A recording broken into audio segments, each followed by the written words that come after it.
हामी चाहिँ अहिले जाँदैछौँ फेरि यतातिर बाटो क्रस गरिसकेको साथीहरू हेर्नु हामी त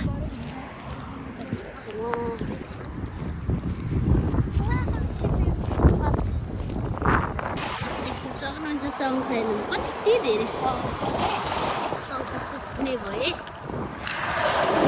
आउनु करण भगवान् मलाई यो माछा मार्ने हेरौँ हो त कत्रै धेरै यो अब चाहिँ दिनभरभित्र इन्ट्री हुनुपर्छ साथीहरू ल अब के कस्तो लाग्छ।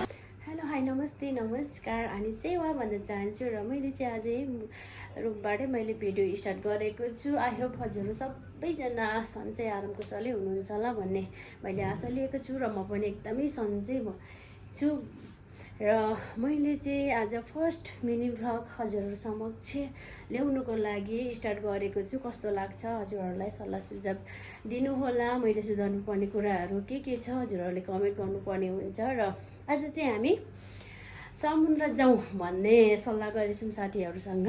त्यहाँ चाहिँ गङ्गटा पाइन्छ नि त अनि पानी के अरे सुकिसकेपछि चाहिँ त्यहाँ गङ्गटाहरू कति धेरै निस्किन्छ कि अनि त्यहाँ हामी गङ्गटा मारेर ल्याउँ भनेर चाहिँ सल्लाह गरिरहेको छौँ। पोहोर पनि हामीले लिएको थियौँ कि गङ्गटा अनि यसपालि पनि पाउँछ कि भन्ने सल्लाह गरेर जाउँ भनेर चाहिँ आज अनि त्यस साथसाथै मैले भिडियो पनि बनाइदिउँ मिनी ब्लग भनेर चाहिँ ट्याक्क आज चाहिँ सुरुवात गरेको छु। कस्तो लाग्छ है त साथीहरू। ल अब हामी चाहिँ समुद्र जानुपर्ने हुन्छ उतै गएर हजुरहरूलाई भिडियो देखाउने छु है त साथी।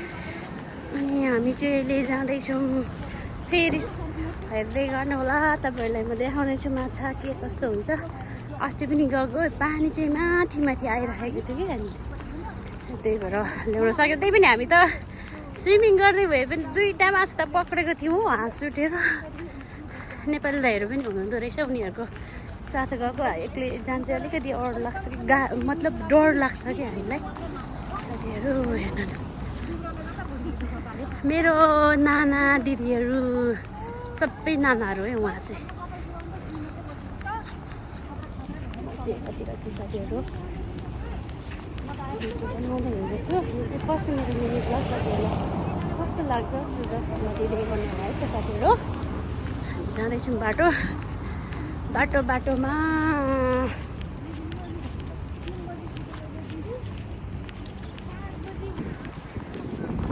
जाँदैछौँ समुद्र आइपुग्नु लाग्यो नजिक छ कि हाम्रो रुम चाहिँ त्यहीँ हो समुद्र यहीँ नजिक। पानी ठुलो आयो भने त हाम्रो त बगार्ने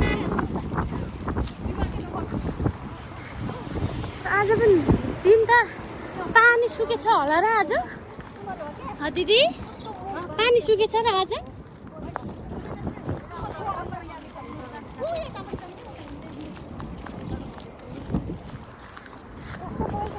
कस्तो राम्रो भ्यू हुन्थ्यो यतातिर आज पनि कस्तो खालको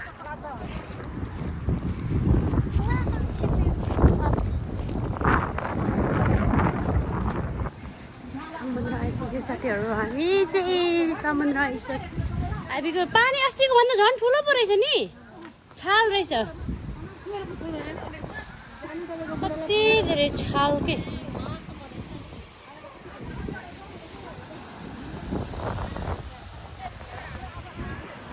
पानी यति धेरै छाल आइरहेको रहेछ साथीहरू।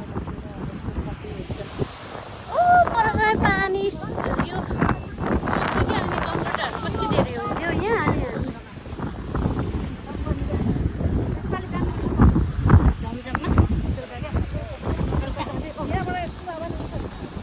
उदी त हो झमझम त अनि सामान भेट्नु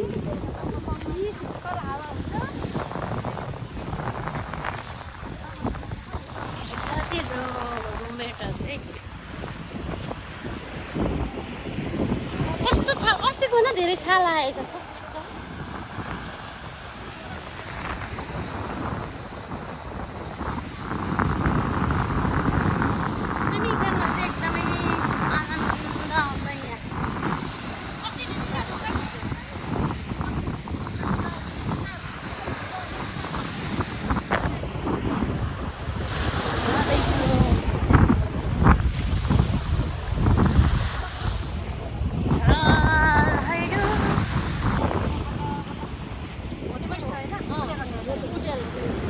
किन दिदी यो के हुन्छ यो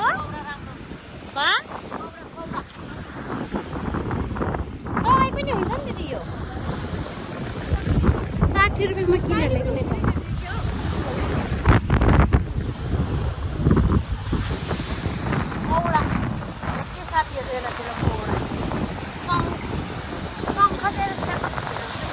त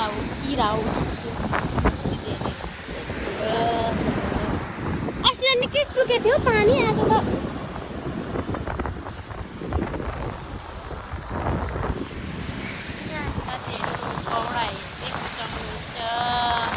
कौडा भेट्यो हामीले समुद्रमा कस्तो राम्रो थाहा लाग्थ्यो साथीहरू समुद्र आयो भने आनन्द फुल आउँछ कि कति धेरै थाहा लाग्थ्यो कौडा खोज्दै हिँडिरहेको छु साथीहरू देख्न सक्नुहुन्छ शङ्ख शङ्ख शङ्ख कति धेरै पाउँछ यतातिर यस्तोहरू पानी सुक्नुपर्छ शङ्ख कति धेरै छ शङ्ख यो खालको पनि यो चाहिँ के हो थाहा भएन यो पनि छ यो पनि हो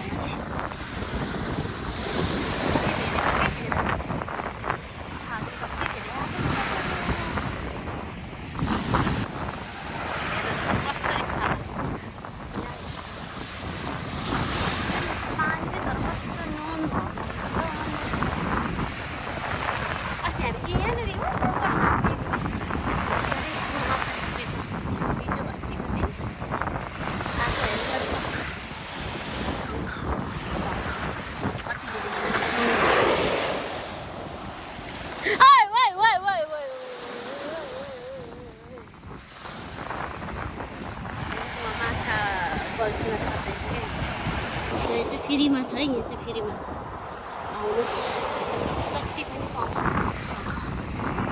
कौडा चाहिन्छ भने कौडा फ्रीमा छ पढ्ने नेपालमा चाहिँ दिदीहरू कहाँनिर हुनुहुन्छ ऊहरूको आँखाको मान्छेहरू कहाँबाट कति धेरै मान्छे धेरै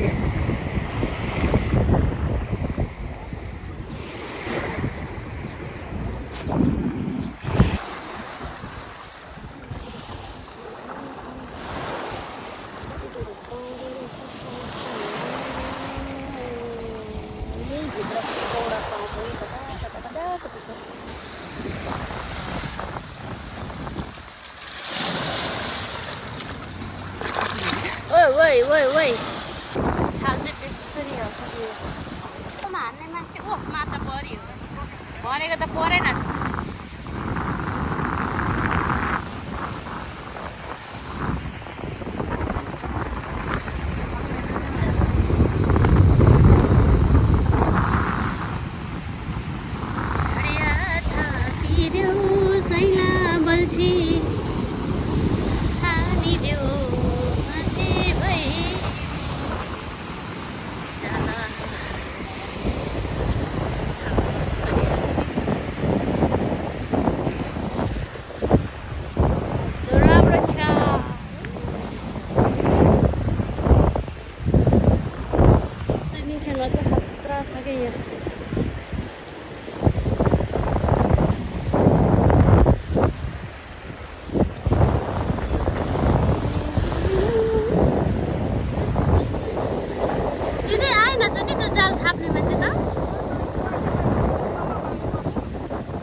अस्ति कस्तो के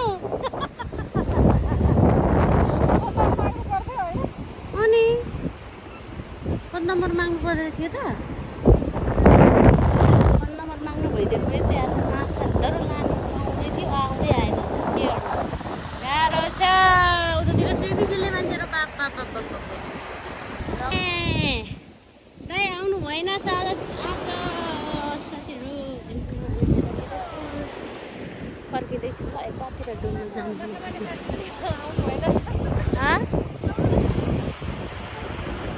मेरो पनि नि त्यो माछा मार्ने साथी कस्तो नत्र मार्नुहुन्थ्यो नि गाउँ ल हामी त कौडा खोज्दैछौँ साथीहरू यहाँ नानाहरू यहाँ दिदीहरू हो भेटेको मलाई भन्दै बसिराख्नु भएको छ यत्रो भेटा एउटा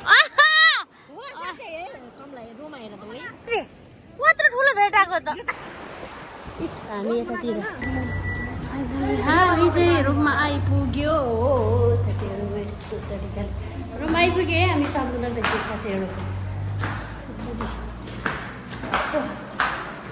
हामी निस्किँदैछौँ साथीहरू तपाईँहरूलाई भिडियो र म चाहिँ अब इन गर्नुपर्ने हुन्छ भिडियो